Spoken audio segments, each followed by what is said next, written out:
saya ingin bertanya mengenai beberapa hal dengan Bapak. Apakah Bapak bersedia? Bersedia. Oke Pak, mohon izin Pak, sebelumnya silahkan memperkenalkan diri terlebih dahulu ya Pak. Nama saya Parianto SPD, Kepala IPTD SMP Negeri 1 Sedan. Ya baik Pak, saya langsung aja ya Pak untuk ke pertanyaan pertama ya Pak.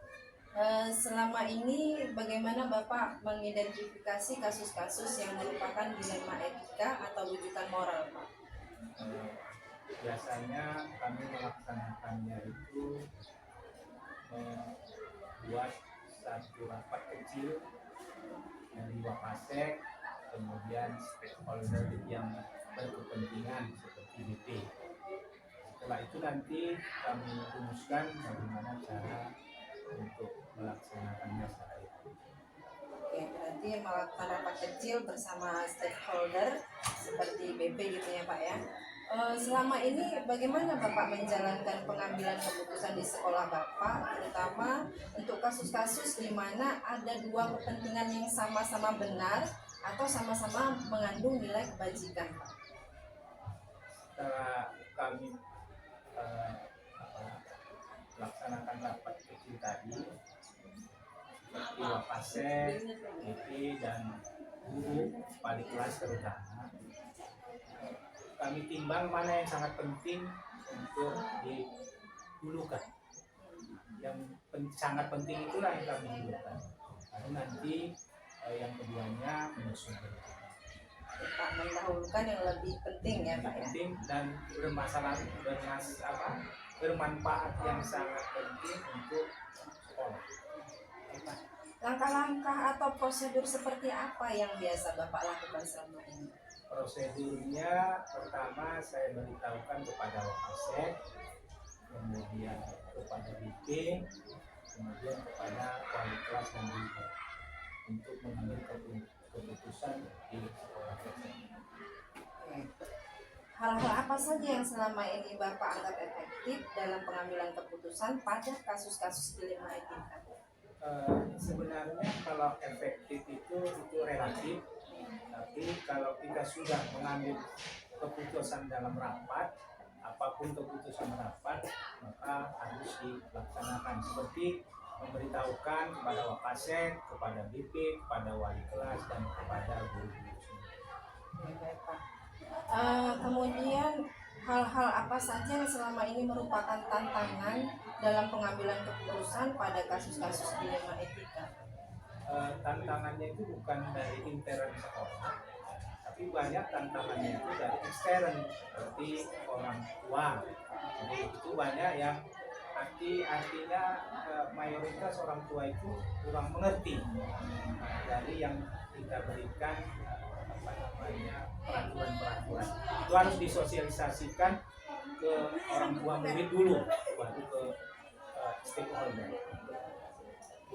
Apakah Bapak memiliki sebuah tata cara atau jadwal tertentu dalam sebuah penyelesaian kasus dilema etika? Apakah Bapak langsung menyelesaikan di tempat atau memiliki sebuah jadwal untuk menyelesaikannya? Bentuk atau prosedur seperti apa yang Bapak jalankan? Kalau yang tadi itu didulukan lah di masalah itu diberikan pada tempatnya. Kemudian masalah-masalah yang penting tadi kita beritahukan kepada Wapasek, kemudian kepada BP, supaya nanti seterusnya tidak berulang-ulang. Ada jadwal khususnya? Ada jadwal khususnya. Jadi kalau sudah misalnya problemnya kita berikan briefing kepada Wapasek, kepada BP, kepada wali kelas, ada penjadwalannya, maka sesuai dengan jadwalnya. Tapi kalau pertama-tamanya itu harus kita berikanlah yang utamanya tadi. Masalahnya misalnya pada hari itu kita selesaikan pada hari itu. Itu ada jadwal khususnya ya Pak ya? Untuk tergantung dengan situasi masalahnya. Ya, tergantung pada situasi masalahnya. Oke, adakah seseorang atau faktor-faktor apa yang selama ini mempermudah atau membantu Bapak dalam pengambilan keputusan dalam kasus-kasus dilema etika? Yang akan membantu itu guru BP, terus wali kelas, apalagi Wakasek ke siswaan, itulah yang sangat membantu karena mereka inilah yang pionir di lapangan. Jadi 3 unsur ya Pak ya? Nah, Ada Wakasek kesiswaan, Ya. guru BP, dan wali kelasnya. wali kelas. Oke. Kemudian Pak, dari semua hal yang telah disampaikan, pembelajaran apa yang dapat Bapak petik dari pengalaman Bapak mengambil keputusan dilema etika? Pelajaran yang saya ambil itu terutama pada BP lah ya. Pada BP, selama ini saya pikir kita bisa menyelesaikan masalah itu dengan cepat. Ternyata dia berlarut karena kita pangkal masalahnya itu nggak kita tangani dari mulai awal, maka akhirnya akan berlarut dia. Hampir tidak selesai. Pelajaran dari problem yang kita anggap kecil ternyata ini bisa menjadi problem berikutnya. Makanya itu BP sangat berperan. Nggak bisa kepala sekolah langsung menindak. Jadi kita panggil dulu BP, kemudian BP mensupervisi ke lapangan, ke orang tua murid, maka baru kita bisa ambil keputusan. Contoh begini, anak itu nggak bisa masuk kelas misalnya. Kenapa dia nggak datang? Ini kan kedisiplinan. Nanti kita anggap dia nggak melaksanakan sekolahnya. Ternyata di rumah dia itu jadi pionir di rumah. Semua urusan rumah dia yang mengambil anak ini tadi. Nah kalau kita langsung beri tindakan kan kasihan juga anak tersebut. Setelah supervisi sama BP, tindakannya itu kita longgarkan lah kedisiplinannya. Dan begitu juga masalah etika ini. Ada anak ini sama gurunya kurang beretika. Ternyata di rumah ayah bapaknya nggak ada. Dia dibesarkan sama neneknya. Dan neneknya itu sangat sayang sama cucunya. Apa yang dilakukan cucunya di rumah itu nggak ada dimarahi sama neneknya, maka terimbas di sekolah. Begitulah ini. Maka keputusan itu nggak bisa kita ambil terus seperti apa adanya, maka harus kita tambahinlah istilah agama. Jadi istilahnya menganalisa latar belakang keluarga dulu ya. Dari Baru bisa kita ambil keputusan. Oke, baik Pak. Apa yang telah Bapak jelaskan hari ini dalam wawancara kita ini sangat menginspirasi dan memotivasi saya. Semoga ini menjadi kebaikan untuk kita bersama, terutama kepada Bapak sebagai pemimpin di sekolah kita ini, yaitu PTD SMP Negeri 1 Sedadap. Terima kasih banyak Pak atas waktunya yang telah diluangkan untuk wawancara bersama saya. Saya akhiri Pak. Assalamualaikum warahmatullahi wabarakatuh.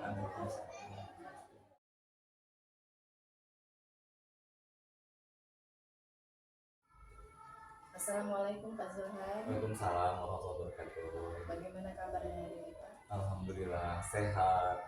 Ya, alhamdulillah Pak. Jadi hari ini sudah sesuai janji bahwa saya sebagai calon guru penggerak angkatan 9 dari PTD SMP Negeri 1 Sedadap, saya akan mewawancari Bapak selaku Kepala Sekolah PTD SD Negeri 010037 Perkebunan Sedadap 34 ya Pak ya. Iya siap. Jadi saya mohon kesediaan Pak Junham. Iya insyaallah. Bersediakan Bapak untuk saya wawancarai. Insyaallah siap bersedia Bu. Sebelumnya silahkan memperkenalkan diri terlebih dahulu ya Pak. Assalamualaikum warahmatullahi wabarakatuh. Saya Juran Effendi sebagai Kepala PTD SD Negeri 01037 Perkebunan Sedadap 34. Baik Pak, langsung saja kita mulai ya Pak ya. Wawancara kita ini berhubungan dengan kasus-kasus dilema etika ya Pak. Jadi ada 8 pertanyaan. Saya akan memulai pertanyaan pertama ini Pak. Ya. Selama ini bagaimana Bapak dapat mengidentifikasi kasus-kasus yang merupakan dilema etika atau rujukan moral? Tentunya di sekolah ya sebagai institusi moral banyak sekali temuan-temuan yang berkaitan dengan apa yang Ibu tadi tanyakan ya kan. Untuk mengidentifikasi hal itu saya sebagai kepala sekolah itu Yang pertama adalah yang saya lakukan adalah melihat kepada kasus, ya, kepada kasusnya. Kalau dia tergolong ke dalam dilema etika itu kan dia ada 4 poin ya. Yang pertama itu individu lawan kelompok, ya kan. Kemudian ada keadilan lawan rasa kasihan, kemudian ada kebenaran lawan kesetiaan, dan yang terakhir adalah jangka pendek lawan jangka panjang. Nah, melihat merujuk kepada itu saya. Kemudian yang keduanya kalau bujukan moral itu kan itu dia jelas ya, udah jelas dia itu apakah benar atau salah gitu. Jadi yang paling agak sulit saya itu sebenarnya kepada dilema etika itu gitu. Dilema etika ya Pak, Iya. bukan rujukan moral ya, Iya. yang sulit untuk menyelesaikan Iya, mengambil keputusan tadi Iya. ya Pak. Tapi dengan 4 langkah tadi itu insya Allah bisa saya terapkan. Jadi selama ini bagaimana Bapak menjalankan pengambilan keputusan di sekolah Bapak, terutama untuk kasus-kasus di mana ada dua kepentingan yang sama-sama benar atau sama-sama mengandung nilai kebajikan? Oke ya, itu bukan hal yang mudah ya untuk melakukan hal tersebut gitu. Namun kan sebagai alumni guru penggerak, saya kan juga guru penggerak ya Bu, angkatan 8 yang baru saja selesai gitu. Nah di situ alhamdulillah saya mempelajari ada 9 langkah pengambilan keputusan, yaitu ada banyak ya. Yang pertama ada mengenali nilai-nilai yang saling bertentangan, kemudian ada menentukan siapa yang terlibat, kemudian menyampaikan fakta-fakta yang relevan, ya kan. Kemudian ada pengujian benar atau salah, ya. Berikutnya ada pengujian paradigma benar atau salah. Kemudian ada melakukan prinsip resolusi, kemudian ada investigasi opsi trilema, dan membuat keputusan, dan yang terakhir adalah melihat keputusan dan merefleksikan gitu. Jadi melalui 9 langkah itu maka saya melakukan itu gitu. Baik Pak, untuk langkah-langkah atau prosedurnya itu nanti seperti apa yang bisa Bapak lakukan selama ini? Untuk langkah-langkahnya itu saya melakukan ya, kembali kepada yang tadi juga, itu ada menerapkan 4 paradigma dilema etika yang tadi ya, kemudian dan melaksanakan 9 langkah pengambilan keputusan. Namun nggak mesti 9 itu saya lakukan, di mana dia maksudnya tahapannya itu sampai kemana itu saya sampai situ aja, nggak mesti semua 9 itu saya terapkan. Sesuai dengan masalah. Iya, tergantung kepada masalah dan penyelesaiannya yang paling baik gitu. Baik Pak, untuk pertanyaan berikutnya, hal-hal apa saja yang selama ini Bapak anggap efektif dalam pengambilan keputusan pada kasus-kasus dilema etika? Dalam 9 langkah pengambilan keputusan itu ya, itu saya rasa memang langkah yang tepat. Namun yang paling saya anggap paling efektif itu adalah ya yang menentukan siapa yang terlibat, kemudian saya melakukan pengujian benar atau salah gitu aja. Kemudian yang terakhir adalah melakukan prinsip resolusi gitu. Intinya menggunakan paradigma 4 paradigma tadi, Ya. kemudian 3 prinsip dan Benar. 3 prinsip pengambilan keputusan ya Pak ya. Kemudian ada 9 9. langkah pengujian pengambilan keputusan. Ya. Kemudian Pak, ini pertanyaan berikutnya, hal-hal apa saja yang selama ini merupakan tantangan dalam pengambilan keputusan pada kasus-kasus dilema etika yang Bapak alami? Tantangannya itu apa ya? Dia itu pada penerapannya ya, pada penerapan 4 paradigma dilema etika tadi itu gitu. Bagian kedua yaitu rasa keadilan dan kasihan. Mungkin saya sering terbentur situ antara keadilan dan kasihan. Karena kan kita sebagai pemimpin itu nggak mesti harus mengutamakan, memang perlu ya mengutamakan keadilan, tapi kita juga perlu mempertimbangkan kasihan gitu. Karena kan yang namanya manusia pasti nggak terlepas dari itu gitu Bu. Itu Memang yang paling Iya. berat Pak ya, dari 3 prinsip tadi ya, dari 4 paradigma itu ya Iya, Pak ya, benar. itu yang paling berat memang. Kemudian Pak, apakah Bapak memiliki sebuah tata kala atau jadwal tertentu dalam sebuah penyelesaian kasus dilema etika? Apakah Bapak langsung menyelesaikan di tempat atau memiliki sebuah jadwal untuk menyelesaikannya? Bentuk atau prosedur seperti apa yang Bapak lakukan? Untuk hal-hal yang seperti itu biasanya saya langsung menyelesaikannya tanpa ada jadwal, karena kan kita nggak tahu masalah itu datangnya kapan gitu ya Bu. Jadi di situ ada masalah, kemudian saya selesaikan dengan baik-baik. Nah itu saya lakukan dengan ini ya,